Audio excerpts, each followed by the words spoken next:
I'm going to break down my Miami Heat perfect offseason in a second, but we do have a monthly sub battle against 76ers now. I hate the city of Philadelphia. I hate the 76ers. Hit that sub button for daily Heat content, but to also take down the 76ers Chat Sports channel.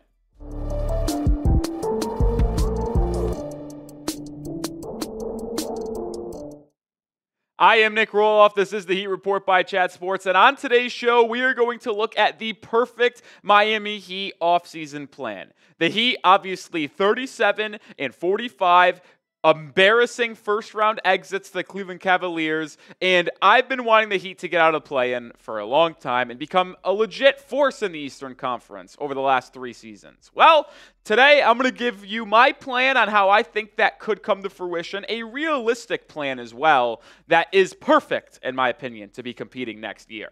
Now, before we do that, let's get into some of the offseason preview and the overview, if you will. The finances for Miami. Right now, their projected salary is $185 million, which has them underneath the luxury tax, but over the salary cap. $10 million underneath the first apron, and then $22 million underneath the second apron. So that salary and being under the tax threshold allows you to have some exceptions to use in free agency, which we'll showcase in just 1 second.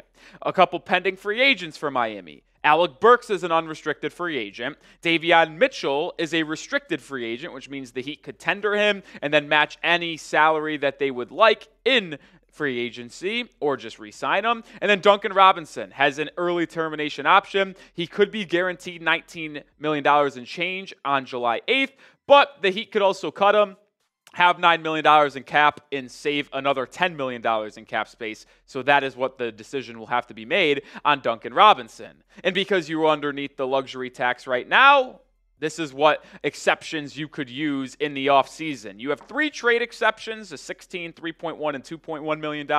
Those rarely ever get used, so those really don't mean anything. But you are allowed to use the non-tax level mid-level, which is $14.1 million on an annual average basis, and a biannual contract as well, which is $5.1 million.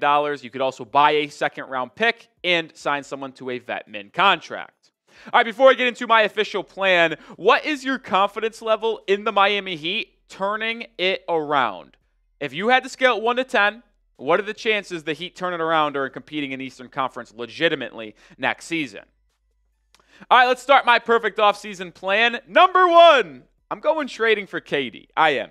Now, a lot of people are going to talk about needing a point guard, a backcourt partner for Tyler Hero. Might mention Ja Morant. Might mention Trae Young. But because of their inefficiencies, their injury history, and their fit next to Tyler Hero, I don't think that is the best way to utilize your capital, your assets in a trade. And although KD is 36, I am growing more and more on the idea of acquiring Durant from the Phoenix Suns because I do not think it would cost you your entire asset chest. This is what I think a KD trade may look like. Now, you will still have to offer good pieces because teams like the Thunder, well, maybe not the Thunder. That's like an interesting pipe dream. But like the Rockets are an example. Could look to go out and acquire KD. So I think a fair offer to the Suns for both teams, Andrew Wiggins and Duncan Robinson for salary purposes. You include one of your young guys, that being Nikola Jovic, and then 2 first-round picks. The one this season from Golden State, 20th overall, and then a 2030 first-round pick. But I did make a top 10 protected. And some people might not want to offer Jovic, Wiggins, and 2 first-rounders for KD. But based off how Durant played last season, that kind of took away some concerns I had about acquiring the 36-year-old because he played at an extremely high level. I mean, these numbers are absolutely ridiculous. He played in 62 games, would have qualified for postseason awards as well if he didn't sprain his ankle in the final 2 weeks of the season because he would have played 67, 68 games. Like, Durant is still that guy. Can he be the lead dude on a championship team? Not sure because, yeah, he's unbelievably talented offensively, but can he do it on both ends at his age? But all I know, and we'll get to my roster and what it would look like after this perfect offseason, you have a Hero, KD, Bam, big three. You move Bam and Hero to that like 2B range of offensive pieces. KD can still be that lead guy on the offensive end, and if you build a good enough roster defensively around Durant and Hero, which I think we can do, by the way, that's a dangerous top 4 team in the Eastern Conference. So after I trade for KD, we go over to the free agency part of the offseason because, well, I traded the lone pick, so we're not going to talk about drafting anybody on today's show. We're re-signing Davion Mitchell, the restricted free agent. And I think you can argue this is one of the top priorities Miami should have this offseason. He defines Heat culture, if you still even think that's a thing, and is a perfect player to fit onto this Heat roster. It's a no-brainer to re-sign Davion Mitchell. Now, you do have to offer him that $8.3 million tender to make him a restricted free agent, which would allow you to match any contract in free agency. And I don't know why you wouldn't want to do that, because after you acquired him at the deadline from Toronto for PJ Tucker and a second-round pick, Mitchell was terrific. He started half games, he came off the bench in half of the games, averaged double-digit points, shot a career high, although it's just a 30-game stretch, 50% from the field, and a ridiculous 45% from 3, and was one of the rare people on this Heat roster to actually perform in the postseason. Yeah, Hero played really well in the play-in, but Davion Mitchell was unreal against the Bulls and the Hawks. And I think Davion was one of the only players on the Heat roster to actually show up and outperform expectations in the first-round sweep against the Cleveland Cavaliers. So I want to re-sign Davion Mitchell. And the projection for his contract has been labeled as 4 years, $40 million. That could go up. Maybe it goes down. I doubt it goes down, but based off how he played in the postseason, maybe that number goes up for a team that wants to sign a lead guard. Maybe the Brooklyn Nets, who have a lot of money, just outbid Miami and give them 15 to 18 mil per season. And if that's the case, then I'm not going to match. But if it's just a $10 million contract per season, I would absolutely re-sign Davion Mitchell to be your lead point guard or your backup point guard on a 4-year, $40 million deal. So after you do that, or maybe you wait to re-sign Davion because you sign Nickeil Alexander-Walker in free agency. Because, as I mentioned, as the Heat currently sit, they are underneath the luxury tax, which allows them the mid-level and the biannual. The biannual is not going to get it done here for NAW, the guard, former first-round pick from Virginia Tech, backup guard in Minnesota right now. But the non-taxpayer mid-level is. I tweeted this out a couple days ago about what could Nickeil Alexander-Walker get in free agency, asking for a friend. We debated it here in the Chat Sports office. And the way that I see it, I think it's going to be that non-taxpayer mid-level, $14 million per season. I think that's fair. You give him a 3 for $42 million contract. That's a pretty good value for Alexander Walker, a player who has never been a full-time starter, but has performed well in his role over the last 2 seasons for the T-Wolves, coming off the bench for Mike Conley, Anthony Edwards. Averaged 9 points a game this season. Shot extremely efficient from the field. He's also a really good defender. And something I also like about NAW, he played 82 games in 24-25, played 82 games in 2023-24. So back-to-back years of being available in every game of the season. But he's got great size as well for a guard piece. He's 6'5" and change, labeled at 6'6" some places, 6'5" when he measured in at the combine, 6'9" and a half wingspan, got pretty good build to him at 205 pounds. So he's a lengthy guard that I think you could make your sixth man, or you could make him your starting backcourt partner with Tyler Hero because he is a very good defender as well. And when you look at his shooting splits, he's not a elite offensive player. I don't want to make that known. This is a role player type of guy that I think is on the same tier, if not a little bit higher than Davion Mitchell due to his shot-making ability and his size being a little bit better than Davion's on the defensive end. But you see it there. Most of his shots this past season for Minnesota came off the catch from 3.6 attempts a night in the regular season. He shot 42.5% from 3 off the catch. Pretty good. Doesn't go into the paint often, but you see there shooting 56.1% in the underneath the free throw line. But the part that makes me intrigued with NAW is that he's a really good defender. I mentioned it, that length, 6'5" with a 6'9" wingspan, kind of built nicely at 205.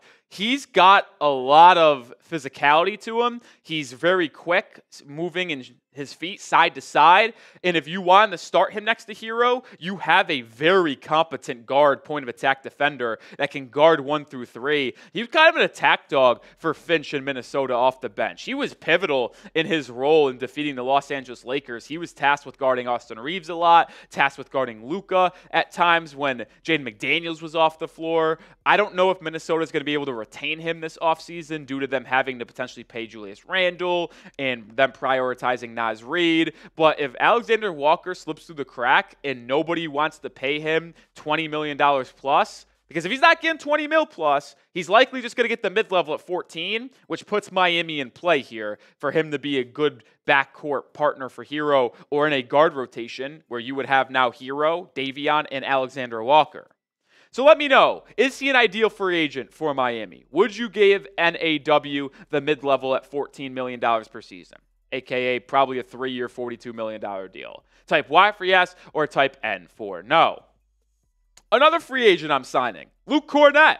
I know, super low level, but I would absolutely sign Cornet, the center from the Boston Celtics. But the Heat might have to offer him more than the vet min to get him away from Boston. And I think that you could take about the biannual. The biannual is $5.1 million. You give him a 1-year, $5.1 million contract or a 2-year for $10 million deal. I'd be willing to do it. You gave Kevin Love 2 for $8 million last offseason. He'll be returning this year. But Kornet has excellent size, 7'2". He's got good strength to him. And in a limited minutes, he averaged 6 points and 5 boards a game. And he's a decent rebounder, man. Like, you need a backup center because as we try to get Adebayo more as a wing guy, a 4 in the NBA, we don't want him playing center. He's capable to obviously still do it. He did it most of the playoff series, but we see him long-term as a 4. And if you want Ware to be your starting center, well, you're going to have a backup big for him that's not Bam Adebayo. So signing the big Luke Kornet from the Celtics potentially to be your backup center to Ware and give you 10 to 12 minutes a night in the regular season, well, that's something that I am really intrigued in doing. So that's really the moves I'm making. I'm trading for KD, re-signing Davion, signing NAW and Luke Kornet in free agency. But the final thing of the Heat's offense, which, listen, I'd like to act like I have all the answers. I don't. I'm not in the NBA. I would love to be on the coaching staff and try to help figure out the offense. But the truth is, the Heat's offense has been in the bottom half, in the bottom 10 of the NBA over the last 4 seasons. Even with Jimmy Butler, the Heat's offense has always been lackluster. The only year it's been good is in 21-22. What happened that year? Oh yeah, we were the 1 seed. We always have a top half defense in the NBA. But outside of the 21-22 season, the offense has always been in the bottom 15 of the NBA. We need to figure that out. I don't know if they need to bring in new assistant coaches, an offensive consultant. Like, I don't know what the fix is. But we do have to realize that it's not all just player related. We have to get a better scheme and system offensively for Miami because what we've had for the last 6 seasons has not been good enough to get wins in the playoffs. All right, so after my 5-step plan that includes a step that really isn't related to roster moves, this is what my perfect offseason nets the Heat roster in 25-26. I would start Nickeil Alexander-Walker. I think that would be a good incentive for him. I also think Davion Mitchell is a good change of pace off the bench, point of attack defender. So start Alexander-Walker next to Tyler Hero. He could play the 1, he could play the 2. He was a guard coming out of college. He played backup point guard sometimes in Minnesota, so he could do it. Hero, obviously the backcourt. You still have Bam and Ware in the 4-5, and then you add KD to the wing, and now you have a bench of Davion Mitchell, Haywood Highsmith, Paolo Larson, Luke Kornet, Hawkes Jr. as your first 5 off the bench, and then have Kevin Love, Terry Rozier, and Kashad Johnson as 11 through 13. That's a roster, in my opinion, that could compete in the East. Like, I'm not saying it's a guaranteed trip to the finals, but that's a team right there that has a blend of offense, blend of size, versatility, and defensive ability to be a top 4 team in the East and definitely not an NBA play-in team. So grade the perfect offseason that I just threw out there. You saw the roster, you saw the moves, what it would cost financially, as well as in the trade market for Kevin Durant.